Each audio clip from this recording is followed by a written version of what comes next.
Labas, čia aš, Kaukų karalienė. Ar pastebėjote, kad jau rugsėjas?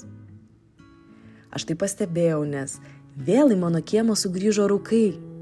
Tarsi debesis nusileidė iš dangaus į savo glėbį vilioja vėsa ir paslaptingumu. Tarsi mylimi ir pasilti giminaičiai kviečia glėbin. Mėgstu braidyti po rūką ir įsivaizduoti, kad maudausi debesų jūroje. Pirštais liečiu jų gaivą, o jie tarsi vaivorykštė.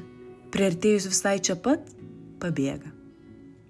Nors lapai dar tik pradeda keisti spalvas, bet grybais pakvipęs miškas ir nutilęs žolės augimo garsas šnabžda. Ruduo. O pro šalį liuoksėjusi voverė pridurė, miško burtai jau visai čia pat. Spalio 4 dieną mes vėl susitiksim su savo draugais, tai yra jumis.